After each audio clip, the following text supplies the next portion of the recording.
Motorola বাজারে release করে দিয়েছে তাদের একটি নতুন budget smartphone Motorola Moto E15। ফোনটা রিলিজ হওয়ার পর থেকে খুবই হাইপড কজ ইটস প্রাইস। আজকের ভিডিওতে আমরা মোটরোলা মোটো E15 ফোনটাকে নিয়ে আলোচনা করবো বিস্তারিতভাবে, আর জানার চেষ্টা করবো ফোনটা অ্যাকচুয়ালিতে হাইপ করবে কিনা। Let's talk about Motorola Moto E15। শুরুতেই ফোনটা ডিজাইনের কথা বলে, this phone looks really good. ফোনটি খুবই প্রিমিয়াম একটি স্মার্টফোনের লুকস আসে। এটা যে একটি বাজেট স্মার্টফোন ফোনটির লুকসটি থেকে বোঝাই যায় না, কারণ ফোনটির ব্যাক প্যানেলে ইউজ করা হয়েছে মোটরোলার classic vegan leather, which looks pretty amazing in the hand as well। আর ফোনটির ডিজাইনটাকেও এটি বলা যেতে পারে যে সিম্পলের মধ্যে গর্জিয়াস টাইপের একটি ডিজাইন। আর ডিভাইসটির কালারগুলোও অ্যাকচুয়ালিতে খুবই স্যাটেল, বলা যেতে পারে অ্যাস্থেটিক টাইপের কালার্স।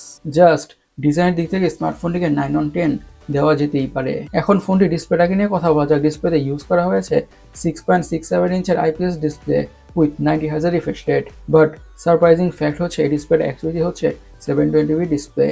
ইয়েস, আচ্ছা, খুবই কাছ থেকে কন্টেন্ট ওয়াচ করলে বা দেখলে কিছু শার্পনেসের ঘাটতি লক্ষ্য করা যাবেই, দ্যাটস ফর শিওর বা অবভিয়াস। বাট মিনিমাম ডিস্টেন্সে কন্টেন্ট ওয়াচ করলে তেমন একটা বেশি শার্পনেসের ঘাটতি লক্ষ্য করা যাবে না, এটাও ঠিক। আর 90Hz রিফ্রেশ রেট থাকার ফলে স্ক্রোলিং করে, ব্রাউজিং করে, গেমিং করে, ইউ নেম ইট, যে কোনো ধরনের টাস্কে পারফর্ম করে মোটামুটি ভালোই স্মুথনেসের ফিল তো পাওয়া যাবেই। বাজেট স্মার্টফোনগুলোর ক্ষেত্রে 720p প্যানেলটাই কমন, সো কমপ্লেন করা বেশি কিছু থাকছে না। এখন ফোনের হার্ট অথবা চিপসেটটাকে নিয়ে কথা বলা যাক। ইউজ করা হয়েছে মিডিয়াটেক হিলিও G81 এক্সট্রিম। এটি একটি 12 ন্যানোমিটার বেসড অক্টোকোর প্রসেসর। বাজেটের মধ্যে MediaTek Helio G81 extreme tried and tested একটি গুড পারফর্মিং প্রসেসর। হাই লেভেলের গেমসগুলোকে লো সেটিংসে অনেকটা ভালোভাবে খেলা যাবে অথবা রান করা যাবে কোনো ধরনের ইস্যুস ছাড়াই, এবং day to day regular task, switching between apps, multitasking, social media using, এমন যত ধরনের রেগুলার কাজ বা টুকটাক কাজ আছে ফোনটা অনেকটা ভালোভাবেই হ্যান্ডেল করে ফেলবে। বাজেট স্মার্টফোন হিসাবে বা টু বি এক্স্যাক্ট লো লেভেলের স্মার্টফোন হিসাবে ফোনটির পারফরমেন্স থেকে ডিসঅ্যাপয়েন্টেড হতে হবে না, দ্যাটস ফর শিওর বা অবভিয়াস।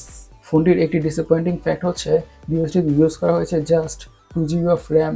সিরিয়াসলি, এখনকার এই সময় এসে তো এই 2GB র্যামটা কোনোভাবে মেনে নেওয়া যায় না। Minimum 4GB of RAM expected ছিল, রাইট? আর সাথে থাকছে 64GB অফ স্টোরেজ। এখন ফোনটির অপটিক্স বা ক্যামেরাটাকে নিয়ে কথা বলা যাক। ফোনটির ক্যামেরা মডিউলটা দেখলে মনে হচ্ছে ইউজ করা হয়েছে dual camera, but actually use করা হয়েছে সিঙ্গেল ক্যামেরা, 32 মেগাপিক্সেলের প্রাইমারি সেন্সর উইথ PDF, এবং ফোনটা ইউজ করা হয়েছে 8 মেগাপিক্সেলের সেলফি ক্যামেরা। বাজেট স্মার্টফোন হিসাবে ফোনটি থেকে মোটামুটি ভালো কোয়ালিটির পিকচার্স অ্যান্ড ভিডিওসই পাওয়া যাবে, that's for sure or obvious. ফোনটিতে আরও থাকছে ডুয়াল স্টেরিও স্পিকার্স। সিকিউরিটি হিসেবে ইউজ করা হয়েছে সাইড মাউন্টেড ফিঙ্গারপ্রিন্ট সেন্সর। এখন ফোনটির ব্যাটারি নিয়ে কথা বলা যাক। পুরো ফোনটাকে ব্যাকআপ দিচ্ছে 5200 mAh battery, which is pretty good. আর সাথে থাকছে 18 ওয়াটের ফাস্ট চার্জিংয়ের সাপোর্ট। এই 5200 mAh ব্যাটারি থেকে ফোনটাকে মিডিয়ামভাবে ইউজ করলে একদিনের ব্যাটারি ব্যাকআপ খুব ইজিলি পাওয়া যাবে। আর সাথে প্রোভাইড করা 18 ওয়াটের ফাস্ট, তাহলে ফোনটা ঠিকঠাক দ্রুতভাবে ফুল চার্জ হয়ে যাবে। ফোনের কালার ভেরিয়েন্টসের কথা বলে এসব কালার ভেরিয়েন্টে পাওয়া যাবে। গাইস, আপনার কাছে মোটরোলা মোটো E15 স্মার্টফোনটি কেমন লেগেছে অবশ্যই কমেন্ট সেকশনে কমেন্ট করে জানাবেন। আমরা বলবো বাজেট স্মার্টফোন হিসেবে ঠিকঠাকই ছিল, যদি minimum 4GB of RAM use করা হতো। এই স্মার্টফোনটির সাথে 2GB র্যামটা কোনোভাবেই যায় না।